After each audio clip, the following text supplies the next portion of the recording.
Halo, apa kabar Wong Kita Galau? Selamat berjumpa kembali dalam program berita seputar iNews Sumsel. Di saat Anda siap beraktivitas di pagi hari, saya Catherine Ambarini siap menemani Anda dengan berbagai berita dan informasi menarik hari ini, Selasa 3 Januari 2023. Sajian utama hari ini antara lain, Tol Indralaya Prabu Mulih ditargetkan selesai Maret 2023.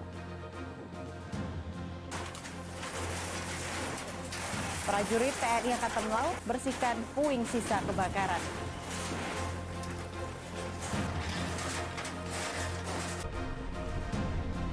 Dan jangan lewatkan Al-Bahori, kolektor mobil SUV antik di Palembang.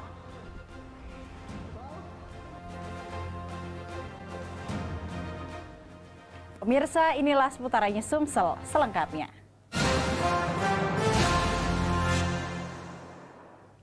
Kita awali dengan informasi pertama pemirsa, pembangunan Jalan Tol Indralaya Prabu Mulih sesi 1 sepanjang 65 km ditargetkan selesai pada Maret 2023. Jalan Tol Indralaya Prabu Mulih ini melintasi Kecamatan Kelekar dan Belide Darat, Kabupaten Muara Enim.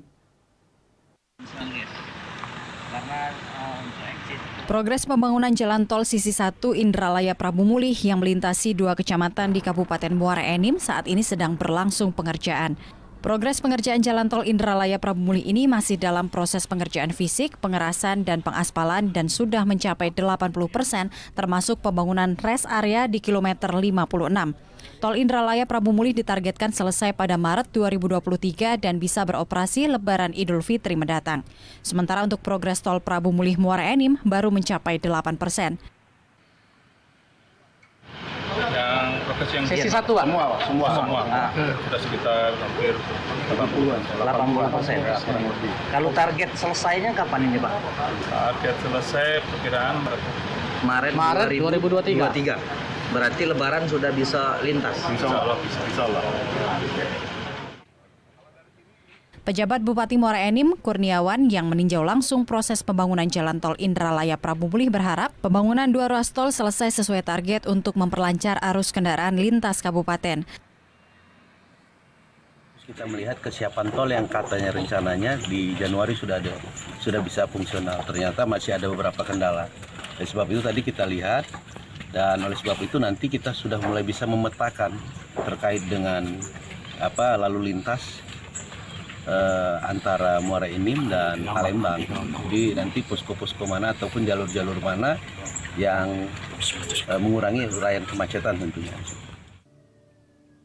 Selain mempercepat jarak tempuh, beroperasinya 2 ruas tol ini juga dapat mengatasi kemacetan arus kendaraan. Dari Muara Enim, Edwin Sasatria, iNews melaporkan. Dan pemirsa, pasca kebakaran di Komplek TNI Angkatan Laut Arafuru, Ilir Timur 2 Palembang bertepatan malam tahun baru, ratusan personel Angkatan Laut dikerahkan membersihkan puing-puing sisa kebakaran. Tidak ada barang yang bisa diselamatkan dalam peristiwa kebakaran yang menghanguskan 2 unit rumah.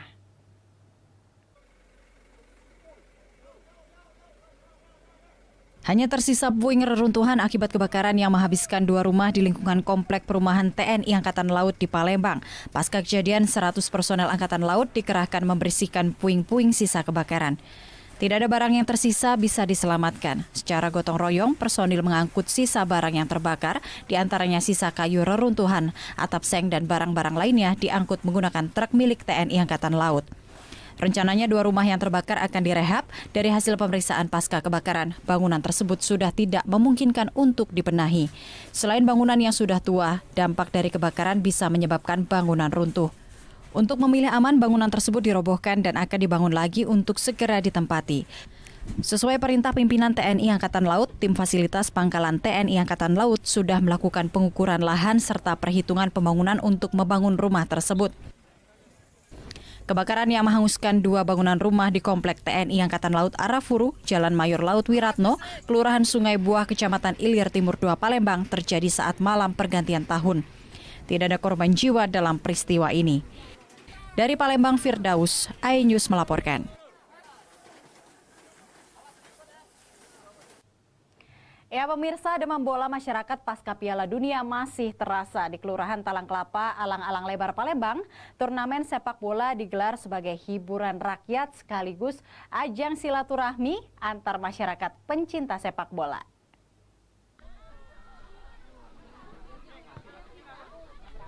Demam sepak bola Piala Dunia masih dirasakan masyarakat hingga saat ini. Sejumlah pecinta sepak bola hadir mengikuti turnamen sepak bola yang diselenggarakan di Dusun Talang Kelapa, Kelurahan Talang Kelapa, Kecamatan Alang-Alang Lebar, Palembang.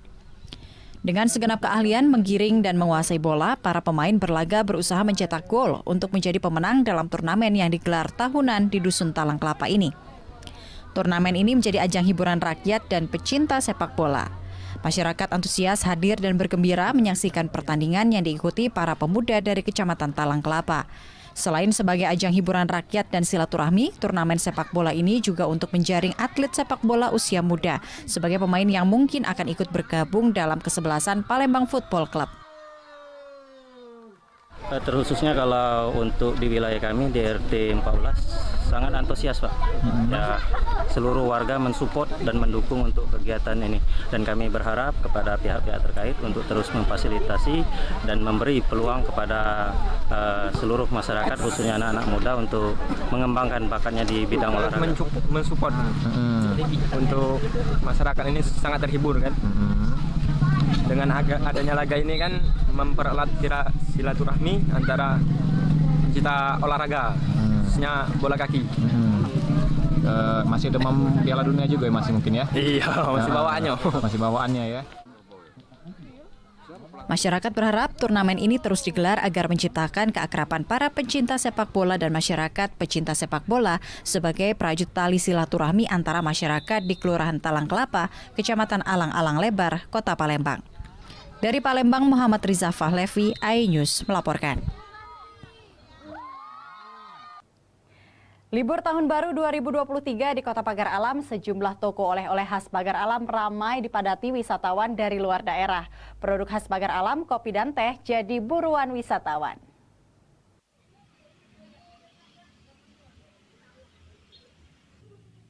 Libur Tahun Baru 2023, wisatawan yang datang berlibur di Kota Pagar Alam mengalami peningkatan. Hal ini menjadi berkah bagi penjual oleh-oleh yang ada di kaki Gunung Dempo, Dusun Pagar Jaya, Kecamatan Pagar Alam Selatan, Kota Pagar Alam. Wisatawan dari luar daerah kebanyakan membeli produk lokal, baik kerajinan tangan maupun makanan, seperti kopi dan teh, untuk dibawa sebagai oleh-oleh khas dari Kota Pagar Alam. Salah satu wisatawan asal Palembang, Vela Hapipah, menyatakan liburan bersama keluarga di Pagar Alam sangat menyenangkan. Vela bersama keluarga membeli oleh-oleh khas Pagar Alam, yaitu kopi dan teh, serta berbagai macam produk makanan lokal.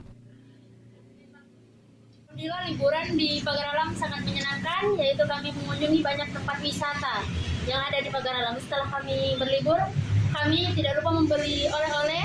Salah satu tempat oleh-oleh kami kunjungi yaitu Pusat Oleh-oleh Habara 99. Macam yang kami beli yaitu ada kopi, kemudian ada teh khas Pagar Alam, kemudian dari keripik macam-macam keripik ya, dari keripik pisang untuk oleh-oleh orang-orang yang di rumah.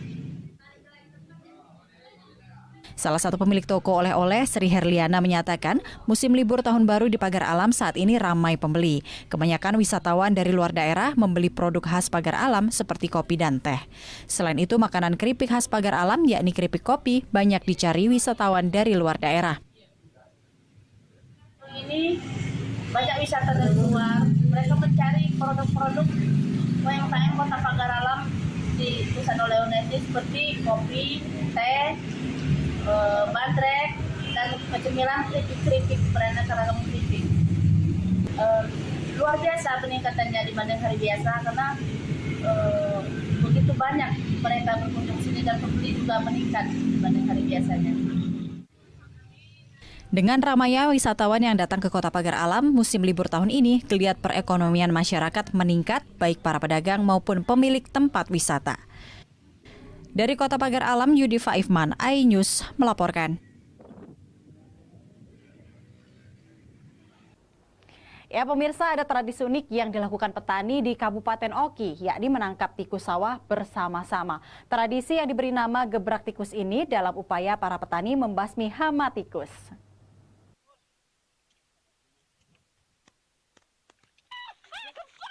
Untuk memberantas hama tikus yang memakan tanaman padi di Kecamatan Lempuing Jaya, Ogan Kombring Ilir, petani tradisional dan petani yang tergabung dalam kelompok taninya di Lempuing menggelar festival tangkap tikus atau grebek tikus.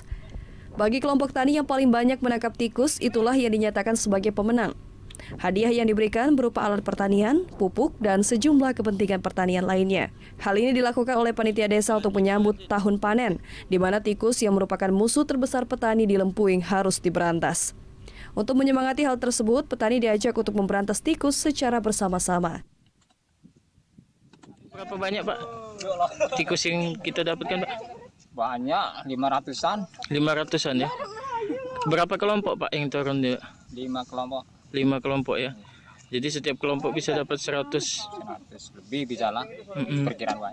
Di wilayah kerja kami ini memang ada tradisi unik ini, yaitu festival geprak tikus. Nah, jadi tikus ini sudah menjadi hama. Jadi kita buat festival agar ke depan ketika kita musim tanam lagi, hama-hama ini bisa terkendali. Jadi kita lombakan pada hari ini, masyarakat semua turun ke sawah masing-masing mencari tikus sebanyak-banyaknya. Dari Ogan Kombring Ilir, Fitriadi, iNews melaporkan. Al-Bahori, kolektor mobil SUV antik di Palembang. Saksikan beritanya sesaat lagi.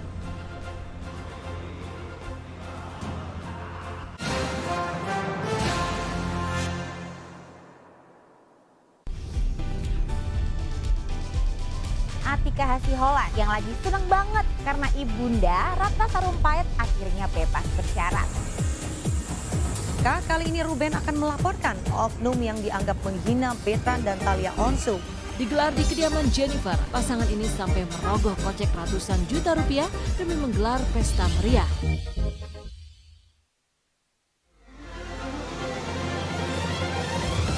Tim gabungan kembali mengevakuasi korban kecelakaan bus Sriwijaya. Pemirsa, polisi akan mengumumkan hasil uji balistik penembakan gedung DPR. Pemirsa, razia minuman keras di Tangerang, Banten diwarnai kejar-kejaran polisi dan beberapa pemuda mabuk.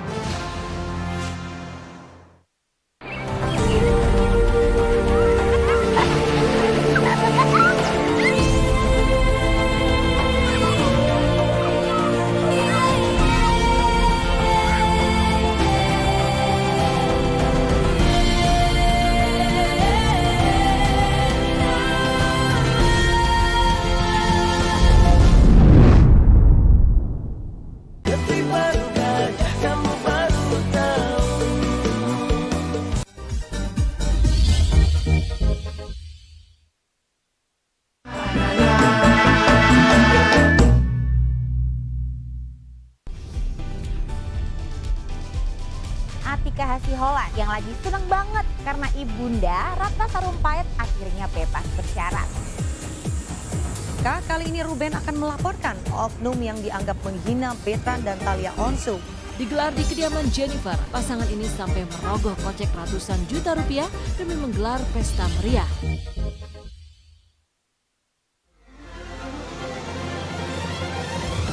Tim gabungan kembali mengevakuasi korban kecelakaan bus Sriwijaya. Pemirsa, polisi akan mengumumkan hasil uji balistik penembakan gedung DPR. Pemirsa, razia minuman keras di Tangerang, Banten diwarnai kejar-kejaran polisi dan beberapa pemuda mabuk.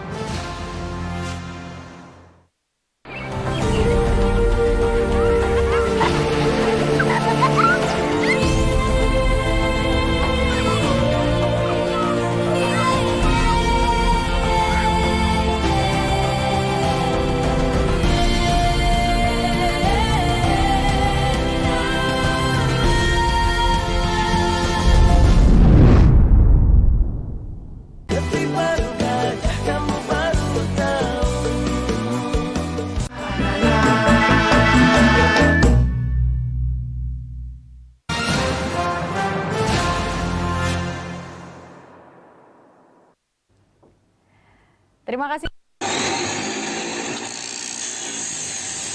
Kapolres Oku AKBP Danu Agus Purnomo memimpin langsung pemusnahan barang bukti knalpot brong hasil penyitaan dari pengendara. Knalpot di luar standar pabrikan ini merupakan hasil razia yang dilakukan Satlantas Polres Oku dalam setahun terakhir. Sedikitnya ada 200 knalpot brong yang dimusnahkan di kantor Satlantas Polres Oku pada Sabtu siang. Kapolres Oku AKBP Danu Agus Purnomo menyatakan knalpot brong disita dari kendaraan yang terjaring razia balap liar dan razia lainnya. Supaya knalpot brong yang telah kami lakukan penyitaan tidak dapat digunakan kembali. Karena memang pada tahun 2022 ini kami berupaya menertibkan terkait dengan penggunaan knalpot brong yang sangat mengganggu masyarakat. Satlantas Polres Oku akan terus menertibkan kendaraan yang menggunakan knalpot brong. Setiap kendaraan yang terjaring razia diminta untuk mengganti knalpot standar sebelum diserahkan kepada pemiliknya. Dari Ogan Komering Ulu, Widori Agustino, iNews melaporkan. Sementara itu, sepanjang tahun 2022, ribuan gram sabu, ratusan butir ekstasi, dan puluhan kilogram ganja berhasil diamankan dari ratusan pelaku penyalahgunaan narkoba yang ditangkap jajaran Polres Oki.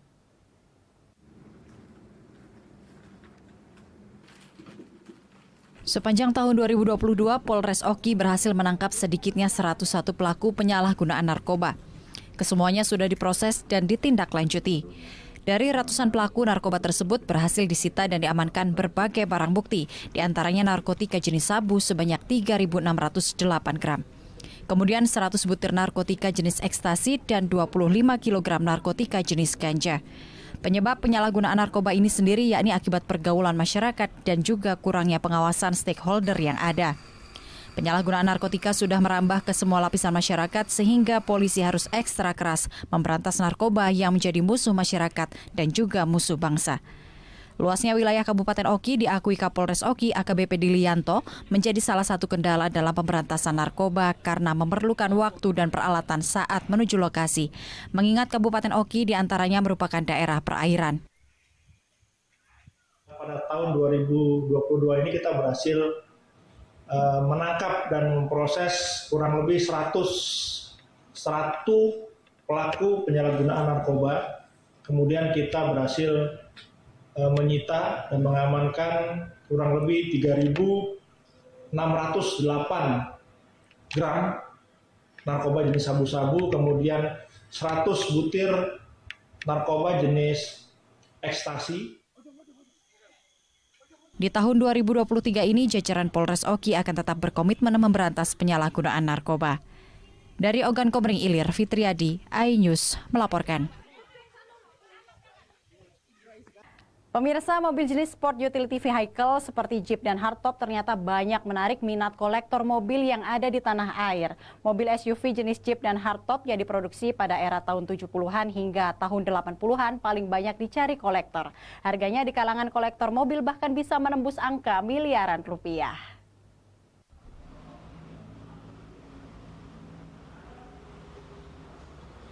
Dalam beberapa tahun terakhir, mengoleksi mobil jenis sport utility vehicle antik seperti Jeep dan hardtop ternyata banyak digemari kolektor mobil di tanah air. Seperti yang dilakukan oleh Al-Bahori dan rekan-rekannya ini. Selain menggemari mobil antik jenis Jeep dan hardtop, Al-Bahori, seorang pengusaha ini juga telah mengoleksi sebanyak 13 unit mobil antik jenis Jeep dan hardtop yang diproduksi pada rentang waktu tahun 70-an hingga 80-an. Belasan koleksi mobil antiknya ini disimpan di sebuah galeri yang ada di kawasan Jalan Soekarno-Hatta, Palembang. Dari belasan koleksi yang ada di galeri ini, mobil jenis Jeep Mercy dan hardtop FJ termasuk mobil yang paling antik dan langka. Pasalnya kedua jenis mobil ini paling jarang dan susah ditemui di Indonesia. Mobil yang tidak banyak mengalami perubahan bentuk serta memiliki mesin yang masih orisinal paling banyak dicari para kolektor. Harganya pun cukup tinggi, berkisar di angka 200 juta rupiah hingga 1 miliar rupiah. Prinsipnya ini mobil bodi sama, ya mesin juga tidak banyak mengalami perubahan. Kalau mesin tahun 1960 sampai 74 itu menyandang mesin F1, itu cc-nya 3.900. Pasca tahun 75 sampai 83 tergantung ya suasana batin. Kalau dia hobi, relatif. Kalau dia hobi, sama-sama hobi, ya bisa kayak MJ. Mobil SUV antik ini juga membutuhkan perawatan cukup ekstra sebab untuk mendapatkan suku cadang asli saat ini cukup sulit dan langka di pasaran. Dari Palembang, Bambang Irawan, iNews melaporkan. Pemirsa, demikian sajian seputar iNews Sumsel hari ini. Terus saksikan seputar iNews Sumsel setiap Senin hingga Rabu pukul 5.30 pagi waktu Indonesia Barat. Saya, Catherine Ambarini, sampai jumpa.